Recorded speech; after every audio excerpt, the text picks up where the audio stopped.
नमस्कार विद्यार्थी मित्र हो. स्पर्धा परीक्षेमध्ये अनेक परीक्षांमध्ये महत्त्वाचा असणारा विषय म्हणजे मराठी व्याकरण आणि याच विषयाला आजपासून आपण सुरुवात करत आहोत.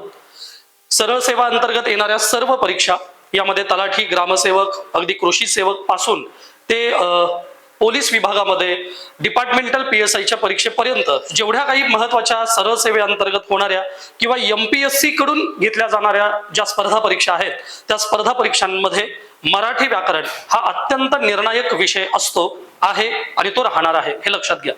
आता जेव्हा एखादी परीक्षा आपण देतो तेव्हा अभ्यासासाठी आपल्याला आधी विषय निवड करावी लागते. म्हणजे उदाहरणार्थ सरळ सेवांमध्ये जर असं आपण म्हणालो की 100 प्रश्न या सरळ सेवांमध्ये येणार आहेत आणि त्या 100 प्रश्नांचं वर्गीकरण आपण 25 प्रश्न हे गणितासाठी, 25 प्रश्न गणित बुद्धिमत्तेसाठी, 25 प्रश्न मराठी व्याकरणासाठी, 25 प्रश्न इंग्रजीसाठी आणि उरलेले 25 प्रश्न हे आपण सामान्य अध्ययन या विभागाअंतर्गत जर पाहिले किंवा राखून ठेवले तर आपल्याला एक गोष्ट कळेल की या 100 प्रश्नांची तयारी करत असताना कोणत्या विषयापासून आपल्याला अभ्यासाला सुरुवात करायची आहे याचा निर्णय आपल्याला सुरुवातीला घ्यावा लागतो.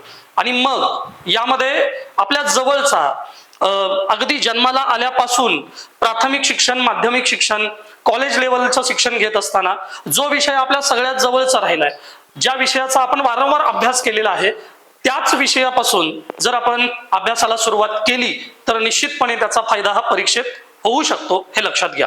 म्हणजे मी मगाशी सांगितलेले 4 टप्पे गणित बुद्धिमत्ता, मराठी, इंग्रजी आणि सामान्य ज्ञान यामध्ये ज्याचं इंग्रजी व्याकरण खूप कच्चं आहे आणि त्यानं जर सुरुवात इंग्रजी व्याकरणापासून केली, एक उदाहरण म्हणून पहा, जर इंग्रजी व्याकरणापासून सुरुवात केली आणि मराठी सारख्या विषयामध्ये जी त्याची मातृभाषा आहे, प्राथमिक शिक्षण, माध्यमिक शिक्षण, महाविद्यालयापर्यंत प्रत्येक वेळेला आपण मराठी ऐकत आलोय, वाचत आलोय, त्याबद्दल काही ना काही लिहित आलोय त्या भाषेमध्ये, तर आपण मराठी भाषेला मागे ठेवलं आणि एक इंग्रजी सारख्या अवघड तांत्रिक विषयाच्या तयारीला सुरुवात केली आणि त्याच पद्धतीने आपण परीक्षेला सामोरं गेलो. होणार काय आहे, इंग्रजी या विषयाची सुरुवात तुम्ही लवकर केला त्यामुळे तुम्हाला त्या विषयामध्ये चांगले मार्क्स येणार आहेत, याबद्दल कोणतीही शंका नाही. परंतु जो तुमचा हक्काचा विषय आहे, ज्याची तयारी तुम्ही अगदी बालपणापासून केलाय, तो मराठी विषय मात्र तुम्हाला अपेक्षित मार्क्स देणार नाही, हे लक्षात घ्या. त्यामुळे आपल्याला जर तयारी चांगल्या पद्धतीने करायची असेल तर आधी त्याला एक शब्द वापरला जातो इंग्रजीमध्ये, सबकॉन्शियस माइंड. म्हणजे आपल्या अंतर्मेंदूमध्ये, सबकॉन्शियस माइंड मध्ये काही विषयांची तयारी आपण अगदी लहानपणापासून करत असतो. आपल्याला स्पर्धा परीक्षेमध्ये विषय निवड ज्या वेळेला आपण अभ्यासासाठी करणार असू, पहिला विषय तोच निवडायचा आहे ज्या विषयाची मूलभूत माहिती आपल्याकडे यापूर्वी आहे. आणि मला असं वाटतं की सरळ सेवेच्या कुठल्याही परीक्षांमध्ये मराठी व्याकरण हा जो विषय आहे त्या विषयापासून जर तुम्ही अभ्यासाला सुरुवात केलात तर मला असं वाटतं की अधिक मार्क्स तुम्हाला परीक्षेमध्ये मिळू शकतात. आणि तोच विचार घेऊन आपण आजच्या या आपल्या नवीन विषयाकडे वळणार आहोत, अर्थात विषय मराठी व्याकरण. माझी ओळख, मी उमेश सुतार, स्पर्धा परीक्षेच्या क्षेत्रांमध्ये गेले 2 ते 3 वर्ष मराठी व्याकरण या विषयाचं अध्यापन करतो. विद्यार्थी अवस्था माझी आहे, पण अध्यापनाच्या माध्यमातून तुमच्या समोर येण्याचा हा माझा प्रयत्न आहे. तर मराठी व्याकरण या विषयामध्ये पहिलं महत्वाचं प्रकरण म्हणजे वर्णविचार. या प्रकरणापासून आज आपली ही लेक्चर सिरीज सुरू होणार आहे. या लेक्चर सिरीज मध्ये 3 टप्पे असणार आहेत, हे लक्षात घ्या. एकतर मराठी व्याकरण, या व्याकरणाचेच 2 टप्पे पडतात विद्यार्थी मित्र. यातला पहिला टप्पा आहे तो आहे शास्त्रीय मराठी व्याकरण आणि दुसरा टप्पा आहे तो आहे सुगम मराठी व्याकरण. आपल्याला स्पर्धा परीक्षेसाठीचा जो व्याकरणाचा भाग आहे तो आहे सुगम मराठी व्याकरण, लक्षात घ्या. त्यामुळे आपल्याला शास्त्रीय मराठी व्याकरणाकडे अजिबात जायचं नाही. या सुगम मराठी व्याकरणासाठी म्हणून आपल्याला काय केलं पाहिजे, त्यासाठी संदर्भ पुस्तकं आपण कोणती वापरली पाहिजेत याबद्दल या लेक्चर सिरीज मध्ये आपण वारंवार त्या संदर्भात चर्चा करणारच आहोत. पण केवळ सुगम मराठी व्याकरण अभ्यासाला आहे म्हटल्यानंतर बाजारामधलं एखादं महत्वाचं पुस्तक आपण घेऊ आणि अनुक्रमणिकेनुसार पहिल्या टॉपिक पासून शेवटच्या टॉपिक पर्यंत पूर्ण पुस्तकाचा अभ्यास करू, असं जर तुम्ही केलात तर तुम्हाला तुमचं ज्ञान वाढेल, त्या विषयाच्या संदर्भात तुमची माहिती सुद्धा वाढेल. पण प्रश्न आहे, आपल्याला परीक्षेत मार्क्स मिळणार आहेत का? आणि याचं उत्तर नकारात्मक द्यावं लागेल. तुम्हाला एवढं वाचून सुद्धा परीक्षेत अपेक्षित मार्क्स मिळणार नाहीत. कारण परीक्षेमध्ये आपल्याला सुगम मराठी व्याकरणाचा जरी अभ्यास अपेक्षित असला तरी तो अभ्यास आपल्याला परीक्षा भिमुख करायचा आहे, हे आपल्याला दुर्लक्षित करून अजिबात चालणार नाही. मी तर असं म्हणतो की एखादा यशस्वी उमेदवार आणि अयशस्वी उमेदवार या दोघांमध्ये जर काही फरक असेल तर त्यातला पहिला फरक आहे परीक्षा भिमुखता. म्हणजे जे अधिकारी यशस्वी झालेले आहेत त्यांचा अभ्यास हा परीक्षा भिमुख होता. म्हणजे परीक्षेला जे प्रश्न विचारले जातात ते प्रश्न ज्या टॉपिक मधून विचारले जातात तेवढे टॉपिक महत्वाचे करायचे, त्या टॉपिक मधला तो कंटेंट व्यवस्थित करायचा आणि परीक्षेला जायचं. त्यामुळे त्यांना यश मिळालं. आणि जे अपयशी आहेत त्यांच्याकडं यश मिळवलेल्यांच्या तुलनेमध्ये ज्ञान माहिती जास्त आहे, पण त्या ज्ञानाचं आणि माहितीचं रूपांतर त्यांना यशामध्ये करता आलं नाही. याचं कारण फक्त ते वाचत राहिले, त्या वाचण्याला दिशा नव्हती, त्या वाचण्याला ध्येय नव्हतं.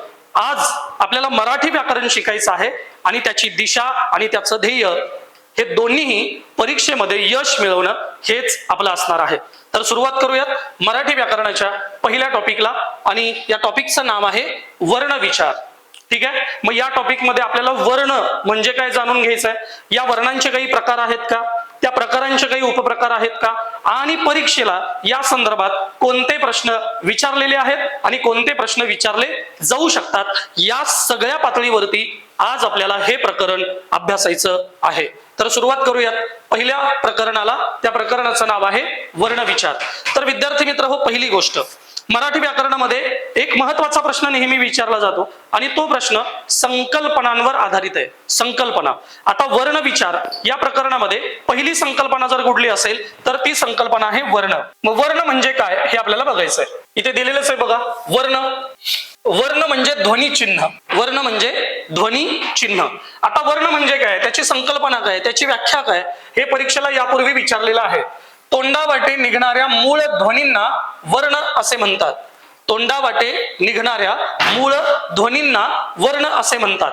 मग वर्ण या शब्दाचा आणखीन सखोलपणाने जर आपल्याला अर्थ पाहायचा असेल तर तो अर्थ आपल्याला असा घेता येईल की आतापर्यंत जगभरामध्ये वेगवेगळ्या प्रदेशामध्ये वेगवेगळी भाषा निर्माण झाली. म्हणजे महाराष्ट्राचा विचार केला तर महाराष्ट्रामध्ये अनेक प्रादेशिक भाषा आहेत. कोकणामध्ये कोकणी भाषा बोलली जाते, विदर्भामध्ये गेलात तर वऱ्हाडी बोलली जाते, खानदेशात गेलात तर अहिराणी बोलली जाते. अन्य महाराष्ट्रातल्या प्रादेशिक भाषा सुद्धा वेगवेगळ्या आहेत, प्रदेशनिहाय बदलल्या जातात. मी बोली भाषेचा विचार, प्रादेशिक भाषांचा विचार तुमच्यासाठी तुमच्या समोर यासाठी ठेवतो आहे की केवळ महाराष्ट्रामध्ये कोकणामध्ये वेगळी भाषा आढळते, खानदेशात वेगळी भाषा आढळते आणि विदर्भात सुद्धा वेगळी भाषा आढळते. जर महाराष्ट्रातली ही स्थिती असेल तर मग भारतामधली स्थिती काय. भारतामध्ये प्रत्येक राज्याची भाषा वेगळी आहे, त्या प्रत्येक राज्यांमधल्या प्रदेशांची भाषा वेगवेगळी आहे. हे केवळ मी भारताबद्दल बोलतोय. आता पुढे जाऊ आपण. जगाचा विचार केला तर जगामध्ये वेगवेगळ्या प्रदेशांमध्ये कितीतरी भाषा बोलल्या जातात. कितीतरी म्हणजे हजारो भाषा बोलल्या जातात. आता मला जो मुद्दा सांगायचा आहे त्या मुद्द्याकडे आपण येऊयात. आपली माय मराठी या मराठी भाषेची निर्मिती होत असताना युरोप खंडातल्या एखाद्या प्रदेशामध्ये त्यांची एखादी बोलीभाषा निर्माण होतच असणार आहे. अमेरिका खंडामध्ये त्यांची एखादी बोलीभाषा निर्माण होतच असणार आहे. ऑस्ट्रेलिया खंडामध्ये त्यांची एखादी बोलीभाषा निर्माण होतच असणार आहे. म्हणजे जगाच्या पाठीवरती एकाच वेळेला जिथं जिथं मानवी समुदाय अस्तित्वात आहे त्या प्रत्येक मानवी समाजाची स्वतःची एक भाषा निर्माण होत होती आणि त्या प्रत्येक भाषेची सुरुवात ही वर्ण या संकल्पनेपासून होत होती. मग वर्ण म्हणजे काय, तर जेव्हा मानवी उत्क्रांती चालू झाली जगभरात प्रत्येक ठिकाणी, त्या मानवी उत्क्रांतीच्या टप्प्यामध्ये माणसाला पंच इंद्रियांपैकी एक इंद्रिय मिळालं, ते म्हणजे कर्ण, ते म्हणजे कान. आणि या कानाद्वारे निसर्गातले प्रत्येक ध्वनी मानव टिपू लागला. आणि जगभरामध्ये प्रत्येक ठिकाणी मानवाच्या उत्क्रांतीच्या कालखंडामध्ये माणसानं हेच केलं. निसर्गामधले जेवढे काही ध्वनी आहेत ते प्रत्येक ध्वनी त्याने आपल्या कर्णाने टिपण्याचा प्रयत्न केला, ऐकण्याचा प्रयत्न केला, समजावून घेण्याचा प्रयत्न केला. मी असं म्हणतो की निसर्गामध्ये जेवढे काही ध्वनी त्या मानवाला ऐकायला मिळाले, मानवाने त्याबद्दलचा विचार केला आणि आपल्या मुखाद्वारे ते ध्वनी बाहेर टाकण्याचा प्रयत्न केला. त्या निसर्गातल्या ध्वनींना वर्ण असं म्हणतात. लक्षात आलं का. त्यामुळं वर्ण याची जर मुख्य व्याख्या जर आपल्याला बघायची असेल तर त्याला ध्वनी रूप असं संबोधण्यात आलं. त्यामुळे अनेक परीक्षांना वर्ण म्हणजे काय अशी संकल्पना विचारलेली आहे. तर हा प्रश्न रिपीट होऊ शकतो. वर्ण म्हणजे ध्वनी रूप आणि हे वर्णाचं ध्वनी रूप निसर्गातलं ध्वनी रूप आहे. निसर्गातील ध्वनी रूप म्हणजे वर्ण. पण वर्णाची व्याख्या काय सांगितली जाते?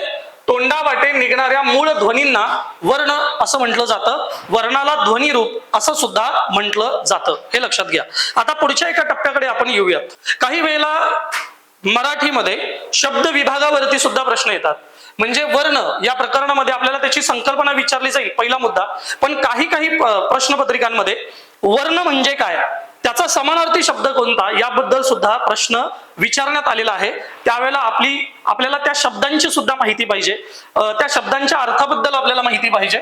तर वर्ण या शब्दाचा जो मुख्य अर्थ आहे किंवा त्याचा जो समान अर्थ आहे तो समान अर्थ आहे रंग.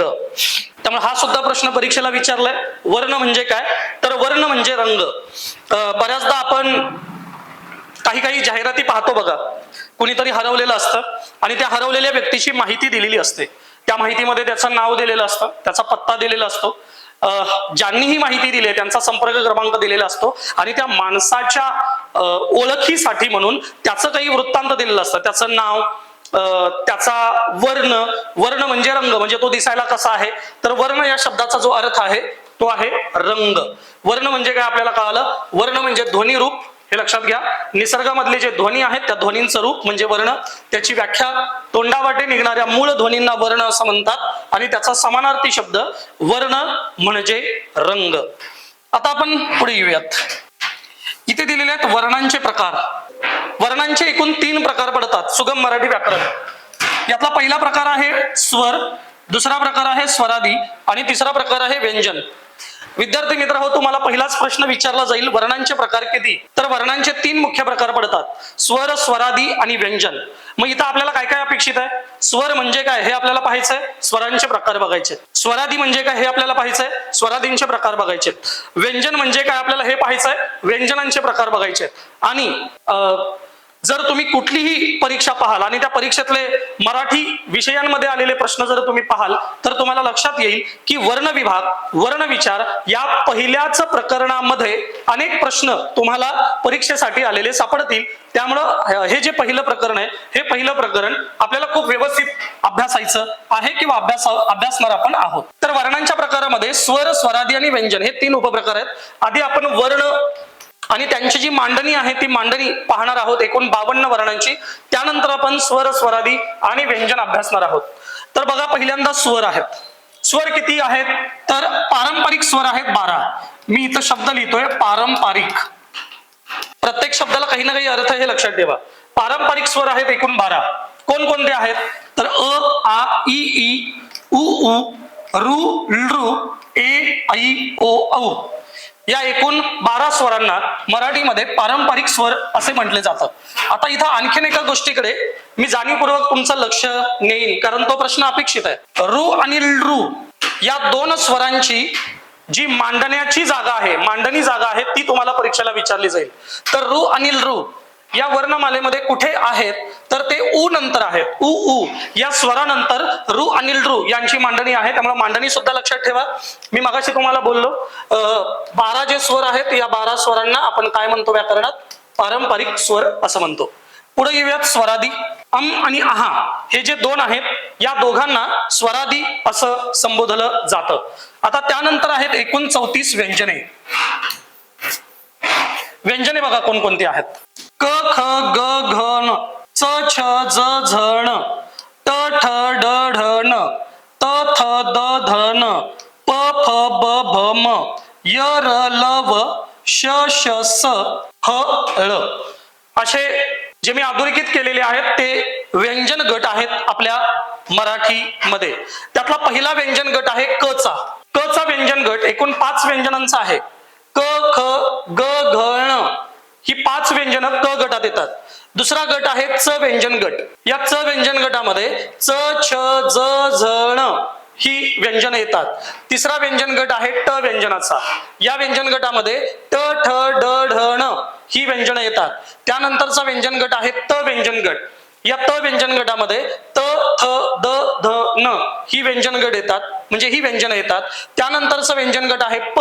या प व्यंजन गटामध्ये प, फ, ब, भ, म ही व्यंजन येतात, म्हणजे क, च, ट, त आणि प. या 5 व्यंजन गटामध्ये प्रत्येकी 5-5 व्यंजन येतात. त्यानंतरचा व्यंजन गट आहे य. य व्यंजन गटात य, र, ल, व ही व्यंजनं येतात. त्यानंतर श, श, स ही 3 व्यंजनं येतात आणि शेवटी येतं ह आणि ळ अशी त्यांची मांडणी असलेली आपल्याला दिसते. मग अलीकडे काही प्रश्नपत्रिकांमध्ये व्यंजनांची मांडणी कशी आहे ते विचारलं जातं. तर व्यंजनांच्या मांडणीचा क्रम बघा. पहिल्यांदा क गटाची मांडणी पूर्ण करायची, क, ख, ग, घ, ण. त्यानंतर च गटाची मांडणी पूर्ण येईल. त्यानंतर ट गटाची मांडणी पूर्ण येईल. त्यानंतर त गटाची मांडणी येईल. त्यानंतर प ची पूर्ण मांडणी येईल. मग य गट येईल, य, र, ल, व. हे पुन्हा जरा वर घेऊ बघा. पहिलं येणार क व्यंजन गट, दुसरं येणार च व्यंजन गट, ट व्यंजन गट, त व्यंजन गट, प व्यंजन गट, य, र, ल, व, श, श, स, ह आणि ळ अशी एकूण 34 व्यंजने आहेत आपल्या मराठीमध्ये. मग पहिला व्यंजन गट कुठला आहे? क चा. एकूण किती व्यंजन? 5. दुसरा व्यंजन गट आहे च चा. एकूण किती व्यंजन? 5. तिसरा व्यंजन गट आहे ट चा. एकूण किती व्यंजने? 5. अनुक्रमे त आणि प एकूण किती व्यंजने आहेत? प्रत्येकी 5. त्यानंतर य, र, ल, व 4 व्यंजन, श, श, स 3 व्यंजन, ह आणि ळ 2 व्यंजन अशी व्यंजनांची ही वर्णमाला आहे. व्यंजनांचा हा क्रम आहे. ठीक आहे. आता आपण पाहत आहोत फक्त वर्ण, म्हणून आपण ही मांडणी इथं डिटेलमध्ये दिली नाही, पण इथं मी तुम्हाला समजावून सांगितलेलं आहे. तुम्हाला एखादं व्यंजन विचारलं जातं, उदाहरणार्थ ब हे व्यंजन कोणत्या वर्ण गटात येतं? प्रश्न काय विचारला जातो? ब हे व्यंजन कोणत्या वर्ण गटात येतं? आणि खाली पर्याय दिला जातो. ते क गटात येतं, का च गटात येतं, का प गटात येतं, का त गटात येतं? आपण दुर्लक्ष करतो, एवढा सूक्ष्म अभ्यास आपण करत नाही, आणि मग माहिती असून सुद्धा आतापर्यंत बऱ्याचदा वाचलेलं असताना सुद्धा आपलं काय होतं, चुकण्याची जी शक्यता आहे ती शक्यता वाढते. त्यामुळं ब हे जे व्यंजन आहे, हे ब व्यंजन प, फ, ब, भ, म या अर्थाने प या व्यंजन गटात येत असल्यामुळं याचं योग्य उत्तर काय आहे? प. ठीक आहे. म्हणजे इथं प्रश्न खूप सोपा आहे विद्यार्थी मित्र, पण आपल्याला परीक्षा विमुक्ता माहिती नाही, परीक्षेला आलेले प्रश्न कसे येतात याबद्दलची आपल्याला जाण नसते, त्यामुळे आपण चुकू शकतो. आपल्याला इथे त्या सगळ्यांचाच आढावा घेत मराठी व्याकरणातलं पहिलं टॉपिक शिकायचं आहे. तर वर्णांचे 3 प्रकार, पहिला स्वर, दुसरा स्वरादी, तिसरं व्यंजन. एकूण पारंपरिक स्वर किती आहेत? त्याचं उत्तर 12. एकूण स्वरादी किती आहेत? त्याचं उत्तर 2. एकूण व्यंजन किती आहेत? त्याचं उत्तर 34. इथं मी शब्द वापरला होता, मी तो पुन्हा शब्द लिहितो, पारंपरिक व्यंजने. मग पारंपरिक व्यंजने असा शब्दप्रयोग का केला गेला? याचं कारण मराठी भाषेत आतापर्यंत जेवढे काही शब्द आहेत अस्तित्वात, त्या सगळ्या शब्दांच्या उच्चारासाठीचे जे स्वर आहेत ते स्वर म्हणजे पारंपरिक स्वर. पण ब्रिटिश राजवटीमध्ये ब्रिटिशांनी चालू केलेलं इंग्रजी शिक्षण, या शिक्षणामुळे किंवा नंतरच्या कालखंडामध्ये वासाहतिक किंवा ब्रिटिशांच्या त्या काही वसाहती होत्या, त्या वसाहती पूर्ण जगभर विखुरलेल्या होत्या. त्यामुळे इंग्रजी ही जगाची एक केंद्रीय भाषा म्हणून पुढे आली. म्हणजे आज आंतरराष्ट्रीय भाषा म्हणून आपण इंग्रजी भाषाच मानतो किंवा इंग्रजी भाषेलाच तो सन्मान जगभरामध्ये दिलेला आहे. आणि त्यामुळं साधारणतः 1991 नंतर, म्हणजे जेव्हा आपण जागतिकीकरण स्वीकारलं, त्या जागतिकीकरणानंतर भाषेने सुद्धा इंग्रजी भाषेतले काही शब्द जे आहेत ते शब्द आहे असे स्वीकारलेले आपल्याला दिसतात. म्हणजे आजच्या व्यवहारामध्ये आपण टेबल हा इंग्रजी शब्द आहे असा वापरतो, आपण बॅट बॉल हा शब्द आहे असा वापरतो, आपण क्रिकेट हा शब्द आहे असा वापरतो. मी उल्लेख केलेले जे शब्द आहेत ते सगळेच्या सगळे शब्द मूळ मराठी नाहीत, तर ते शब्द इंग्रजीतून मराठीत आलेले आहेत हे लक्षात घ्या. आणि तरीही आपल्या मराठी भाषेने इंग्रजीतून आलेल्या या शब्दांना स्वीकारलं. ते का स्वीकारलं, स्वीकारणं योग्य की अयोग्य, हे पुढे आपण भाषालिपी व्याकरण या प्रकरणामध्ये त्याबद्दल चर्चा करूयात. मला आता काय सांगायचंय तुम्हाला, की मराठी भाषेने इंग्रजी भाषेतल्या शब्दांचा सध्या स्वीकार केलेला आहे आणि त्या शब्दांच्या उच्चारासाठी मराठीमध्ये तसे पारंपरिक स्वर अस्तित्वात नव्हते. म्हणून महाराष्ट्र शासनाने एक महत्वाचा निर्णय घेतला. तो निर्णय घेतला 2009 मध्ये. तारीख आहे 6 नोव्हेंबर 2009.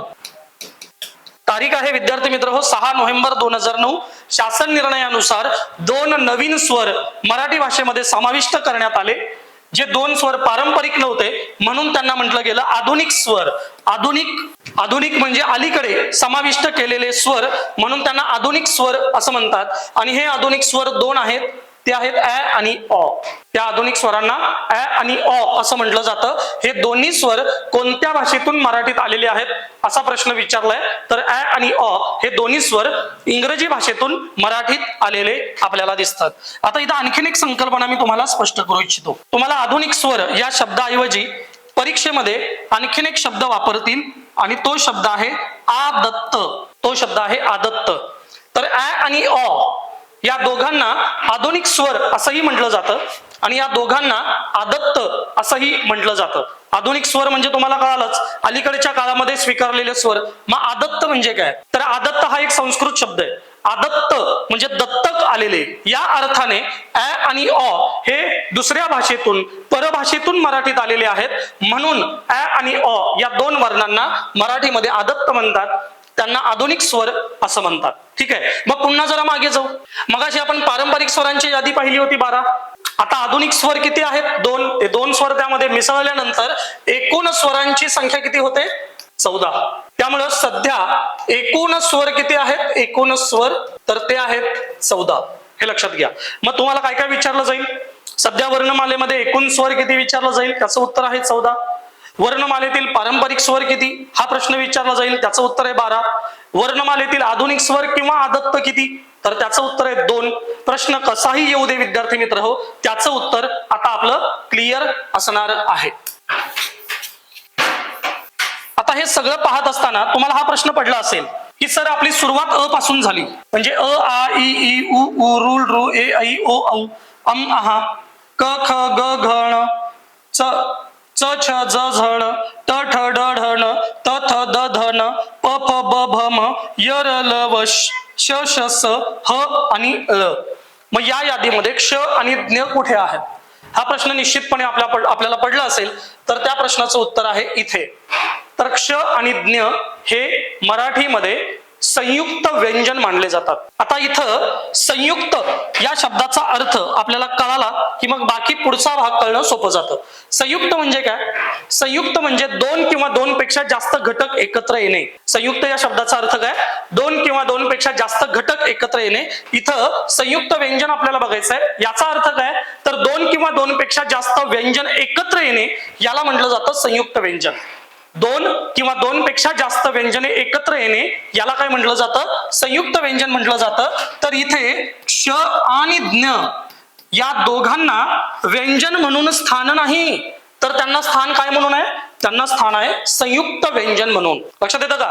त्यामुळे क्ष आणि ज्ञ मराठी व्याकरणामध्ये संयुक्त व्यंजन मानले जातात. इथं दिले बघा, क्ष आणि ज्ञ या दोघांना सुद्धा काय मानलं जातं? संयुक्त व्यंजन मानलं जातं. मग आता पुढच्या प्रश्नाकडे जाऊया. क्ष आणि ज्ञ दोन्ही संयुक्त व्यंजने आहेत का? उत्तर आहेत. जर क्ष आणि ज्ञ संयुक्त व्यंजने असतील तर पुढचा प्रश्न उभा राहतो, ती व्यंजने कोणत्या 2 किंवा 2 पेक्षा जास्त व्यंजनांपासून तयार झालेली आहेत? आणि हा प्रश्न परीक्षेला आतापर्यंत कितीतरी वेळा आलेला आहे आणि त्याचं उत्तर आपल्याला बघायचंय. बघा, पहिला आहे क्ष. तर क्ष हे संयुक्त व्यंजन क आणि श, क आणि श ही 2 व्यंजने एकत्र येऊन तयार होणारं संयुक्त व्यंजन क्ष. पुढचं आहे ज्ञ. तर ज्ञ हे संयुक्त व्यंजन द, न आणि य ही 3 व्यंजने एकत्र येऊन तयार होतं. म्हणजे क्ष तयार होताना क अधिक षटकोनश आणि ज्ञ तयार होताना द अधिक न अधिक य ही व्यंजने एकत्र येऊन ज्ञ हे संयुक्त व्यंजन तयार होते. पण विद्यार्थी मित्र हो, तुमच्या अधिक माहितीसाठी मी आणखीन 2 संयुक्त व्यंजने इथं दिलेली आहेत. म्हणजे इथं क्ष आणि ज्ञ आपण घेतो. वर्णमालेमध्ये अ पासून ज्ञ पर्यंतची आपली वर्णमाला आहे. म्हणजे वर्णमालेमध्ये क्ष आणि ज्ञचा समावेश आहे. पण पुढचे जे 2 आहेत श्र आणि त्र या दोघांचा समावेश मात्र वर्णमालेत नाही, पण तरीही ते काय आहेत? संयुक्त व्यंजन. त्यामुळे आपल्याला संयुक्त व्यंजनांचे 2 प्रकार करता येतात. क्ष आणि ज्ञ हे 2 कोण आहेत? वर्णमालेतील संयुक्त व्यंजने आहेत.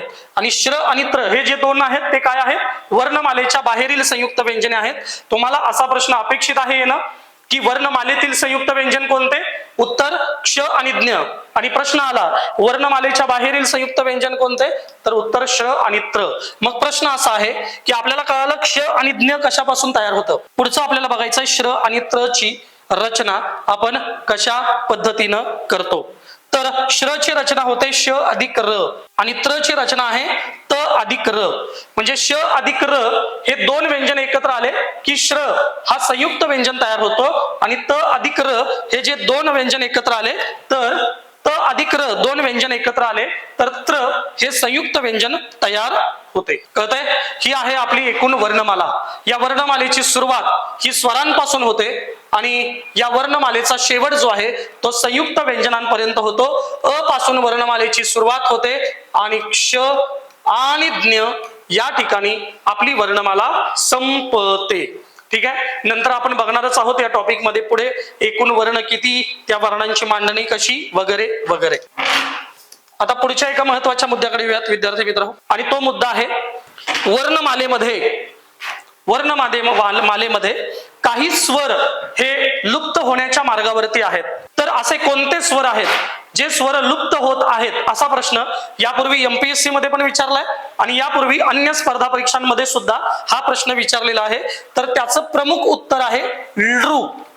लृ हा जो स्वर आहे तो स्वर सध्या मराठीतून लुप्त होत चाललेला आहे. मी तुम्हाला अधिक माहिती याबद्दल असं सांगेन की लृ या स्वरापासून तयार झालेला एकही शब्द सध्या मराठी भाषेत नाही. मराठी भाषेत एक शब्द आहे पण तो मूळ मराठी नाही.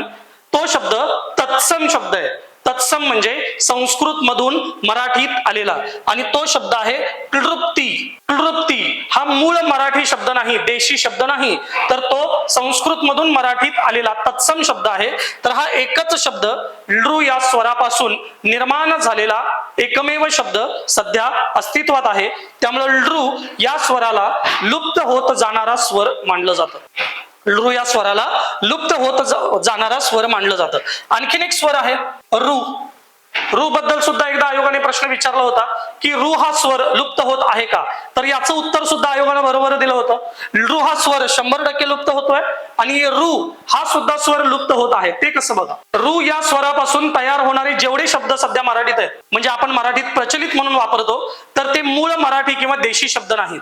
उदाहरणार्थ ऋषी. ऋषी हा शब्द मूळ मराठी नाही, तो संस्कृत आहे. ऋग्वेद. ऋग्वेद हा शब्द मूळ मराठी नाही, तो संस्कृत आहे. त्यानंतर ऋतू. ऋतू हा शब्द मूळ मराठी नाही, तो संस्कृत आहे.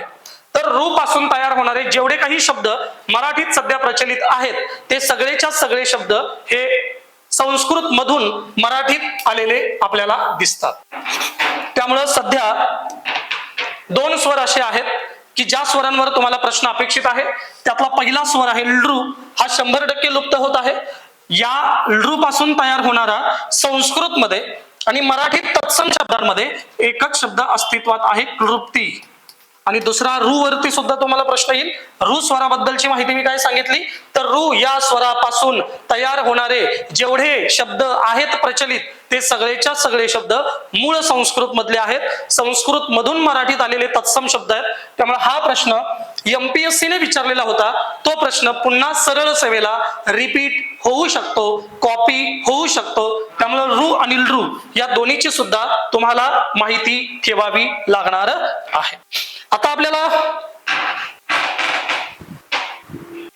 आता आणखीन एक महत्वाचा मुद्दा की ज्याबद्दल प्रश्न येणं हे मी जवळजवळ तुम्हाला कन्फर्म असं सांगू शकतो आणि तो प्रश्न म्हणजे जवळपास वर्षभरात जेवढ्या काही परीक्षा होत राहतात सरळ सेवेच्या खास करून त्या प्रश्नपत्रिकांमध्ये कुठं ना कुठं हा प्रश्न असतोच की मराठी वर्णमाला किती वर्णांची आहे. तर ती संख्या आणि एकूण येणारे वर्ण ही सगळीच माहिती आपण नेक्स्ट स्लाइडला बघूयात. त्यामुळे तो मुद्दा मी नंतरच्या स्लाइडला एक्सटेंड करूयात. आता पुढे येऊयात आपण वर्णांच्या 3 प्रकारांकडे. वर्णांचे 3 प्रकार मगाशीच आपण पाहिले होते. त्यातला पहिला प्रकार होता स्वर, दुसरा प्रकार आहे स्वरादी आणि तिसरा आहे व्यंजन. आता त्यातल्या पहिल्या प्रकाराकडे आपल्याला यायचंय, तो प्रकार आहे स्वर. मगाशीच मी तुम्हाला बोललो होतो की मराठीमध्ये प्रश्नांमध्ये संकल्पनेला महत्वाचं स्थान आहे. तुम्हाला व्याख्या विचारली जाते, तुम्हाला संकल्पना विचारल्या जातात, त्याचा अर्थ विचारला जातो. या सगळ्या गोष्टी आपल्याला पाहतच पुढे जायचं आहे. आपण पहिल्यांदा बघणार आहोत स्वर म्हणजे काय. बघा आता, स्वरांचा उच्चार होताना मुखातील हवेचा मार्ग अडवलेला नसतो. स्वरांचा उच्चार होताना जिभेचा मुखातील कोणत्याही अवयवाला स्पर्श होत नाही. ओठांचा एकमेकांना स्पर्श होत नाही. स्वर या संकल्पनेमध्ये हे 3 मुद्दे लक्षातच ठेवायचे, कारण सगळे वर्ण, जे 52 वर्ण आपण पुढे बघणार आहोत वर्णमालेतले, त्या सगळ्या वर्णांचा उच्चार हा मुखातून होत असतो. आणि हा उच्चार होताना फुफ्फुसामधून हवा मुखावाटे बाहेर टाकली जाते. व्यवस्थित ऐका, संकल्पना महत्वाची आहे. फुफ्फुसामधून आपण हवा बाहेर टाकतो म्हणजे आपण वर्णांचा उच्चार करत असतो. तर फुफ्फुसातून बाहेर पडणारी ही हवा, या हवेचा स्पर्श मुखातील कोणत्याही अवयवांना होत असेल किंवा होत नसेल, या 2 संकल्पनांवर ते स्वर आहेत का व्यंजन आहेत हे अवलंबून असतं. मग इथं काय दिलंय, तर मुखातील हवेचा मार्ग अडवलेला नसतो, याचा अर्थ स्पर्श होत नाही. मग स्वर म्हणजे काय, तर फुफ्फुसातून जी हवा बाहेर पडते त्या हवेचा मुखातील कोणत्याही अवयवाला स्पर्श होत नसेल तर होणाऱ्या उच्चाराला, होणाऱ्या वर्णांना, तयार होणाऱ्या वर्णांना काय म्हटलं जातं, स्वर म्हटलं जातं. म्हणजे स्वरांचा उच्चार होत असताना फुफ्फुसामधून जी हवा बाहेर पडते त्या हवेचा मुखातील कोणत्याही अवयवाला स्पर्श होत नाही. नंबर 1. नंबर 2, जिभेचा मुखातील कोणत्याही अवयवाला स्पर्श होत नाही. नंबर 3, ओठांचा एकमेकांना स्पर्श होत नाही. बघा, मी इथं काय काय मुद्दे हायलाइट करतोय. मी पहिला मुद्दा हायलाइट करतोय, मुखातील अवयव. नंबर 2, जीभ. नंबर 3, ओठ. मग स्वर म्हणजे काय, फुफ्फुसातून बाहेर पडणाऱ्या हवेचा मुखातील अवयवांना स्पर्श होतो का, नाही.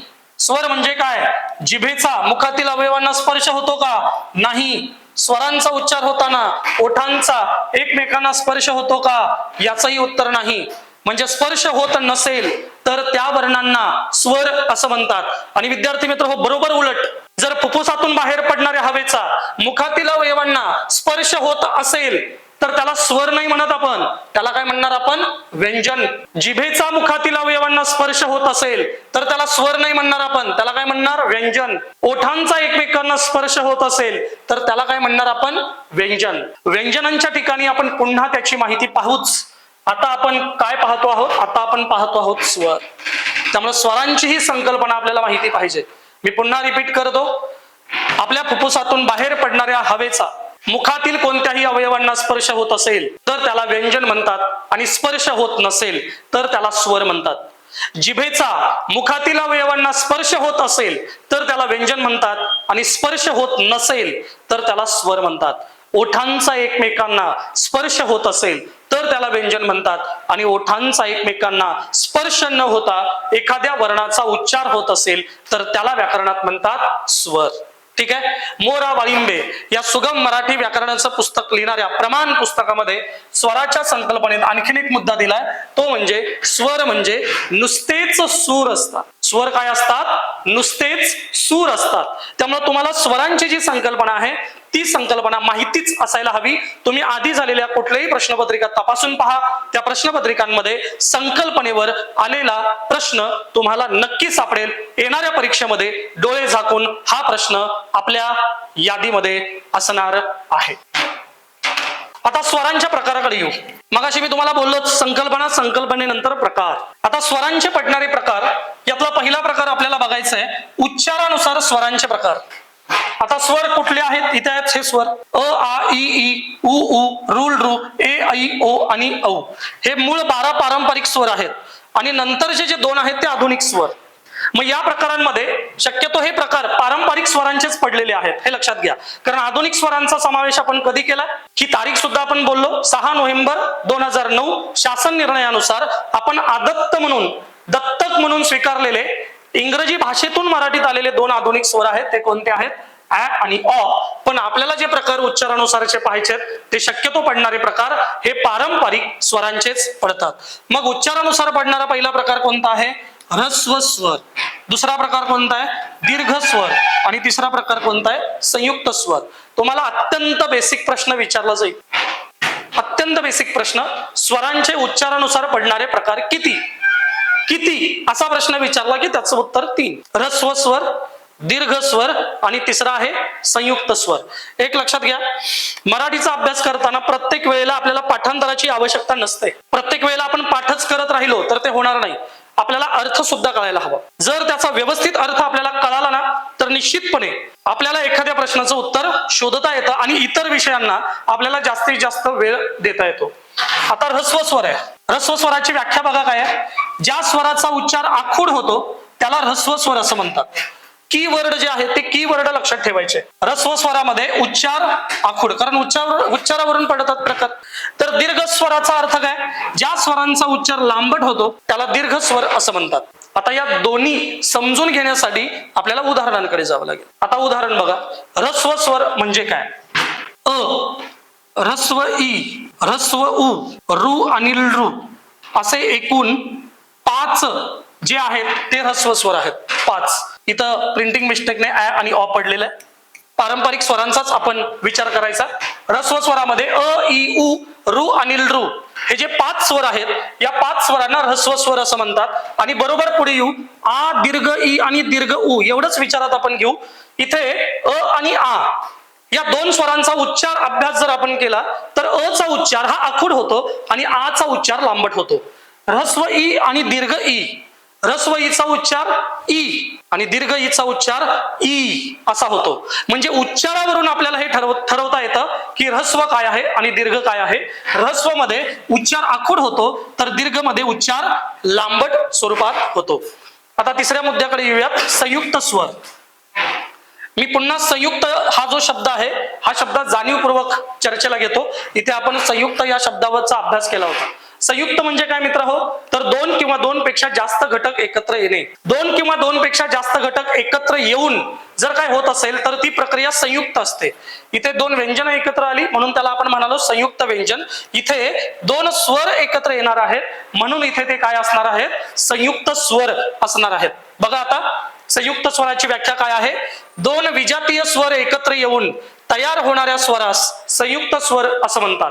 2 स्वर एकत्र येऊन तयार होणाऱ्या स्वराला काय म्हणलं जातं, संयुक्त स्वर म्हणलं जातं. व्याख्या आपल्याला कळाली. मग पुढचा प्रश्न विचारला जातो, एकूण मराठी व्याकरणात संयुक्त स्वर किती आहेत, तर त्याचं उत्तर आहे 4.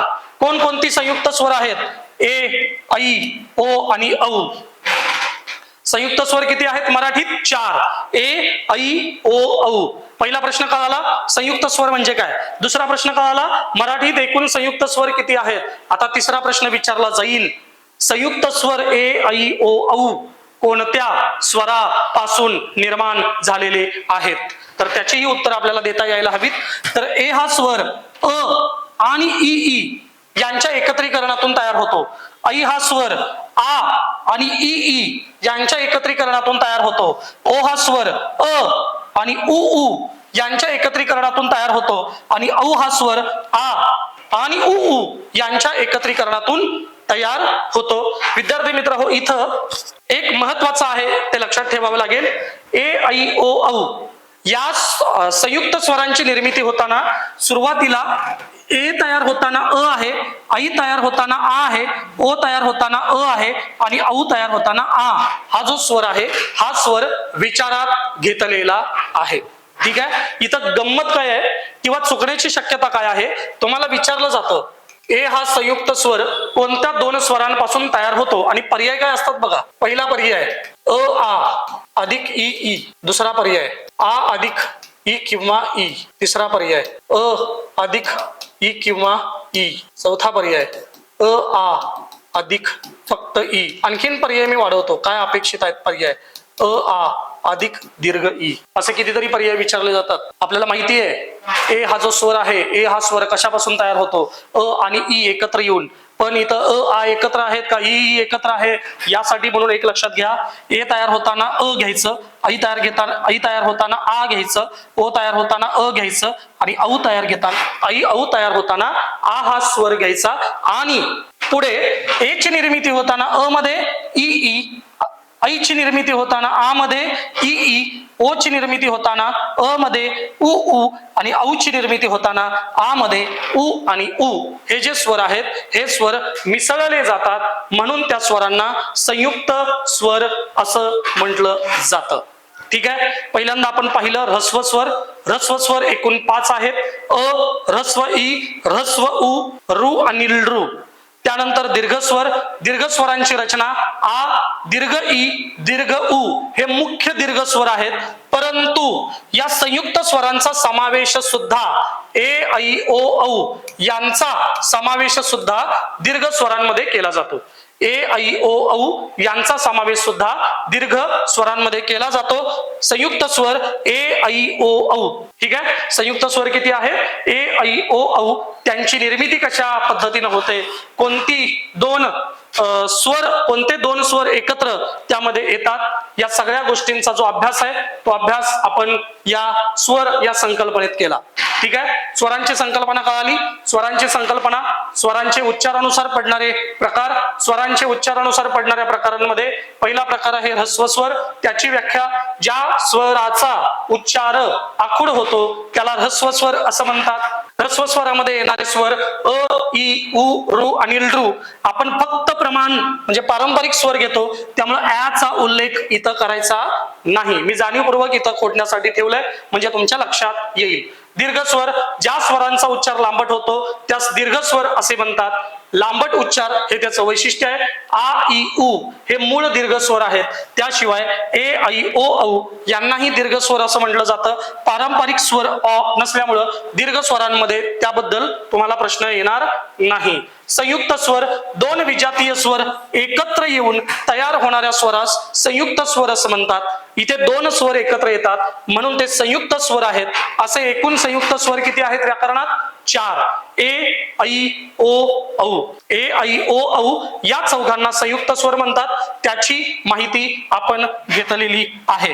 आता या स्वरांमध्ये आणखीन एका मुद्द्याकडे आपल्याला लक्ष द्यायचं आहे आणि तो मुद्दा आहे मात्रा. लक्षात आलं का? ह्रस्व स्वर, दीर्घ स्वर आणि संयुक्त स्वर यांची मात्रा किती असते असा प्रश्न विचारला जाईल. तर ह्रस्व स्वरांची मात्रा 1, दीर्घ स्वराची मात्रा 2, संयुक्त स्वर ए, ऐ, ओ, औ इथे आहेतच दीर्घ स्वरामध्ये, त्यामुळे संयुक्त स्वरांची सुद्धा मात्रा ही किती असते? 2 असते. संयुक्त स्वरांची मात्रा किती असते? 2.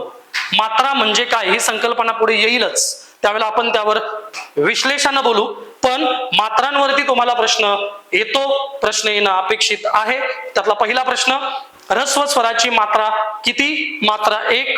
दुसरा प्रश्न, दीर्घ स्वराची मात्रा किती? मात्रा 2. तिसरा प्रश्न, संयुक्त स्वरांची मात्रा किती? उत्तर 2. ठीक आहे. तर या पहिल्या स्लाइड मध्ये, या प्रकरणातल्या पहिल्या टप्प्यामध्ये आपण वर्ण म्हणजे काय बघितलं. वर्ण म्हणजे रंग, वर्ण म्हणजे ध्वनी रूप. हे लक्षात घ्या, ध्वनी चिन्ह नव्हे, ध्वनी रूप. बऱ्याचदा ध्वनी चिन्ह असा शब्द दिला जातो, त्याच्या ऐवजी ध्वनी रूप. मगाशी मी याचा अर्थ सुद्धा तुम्हाला सांगितला. व्याख्या काय दिली जाते, सांगितली जाते. तोंडावाटे निघणाऱ्या मूळ ध्वनींना वर्ण असे म्हणतात. वर्णांचे 3 प्रकार, स्वर, स्वरादी, व्यंजने. त्यांची मांडणी आपण बघितली. पारंपरिक स्वर आपण बघितले, आधुनिक स्वर आपण बघितले, एकूण व्यंजन बघितली, एकूण स्वरादी बघितले, संयुक्त व्यंजन वर्णमालेतील 2, क्षज्ञ, वर्णमाले बाहेरील, श्रोत्र, लुप्त होत जाणाऱ्या स्वरांबद्दल आपण माहिती घेतली. आपण स्वरांच्या संकल्पनेची माहिती घेतली. स्वरांचा पहिला प्रकार उच्चारानुसार तोही आपण बघितला. त्याचे 3 उपप्रकार सुद्धा आपण अभ्यासले. ठीक आहे. बाकीच्या या टॉपिक मधला जो भाग आहे तो आपल्या नेक्स्ट लेक्चर मध्ये आपण पाहूयात. अभ्यासाला या टॉपिक पासून जोरदार आपण सुरुवात करायची आहे. धन्यवाद.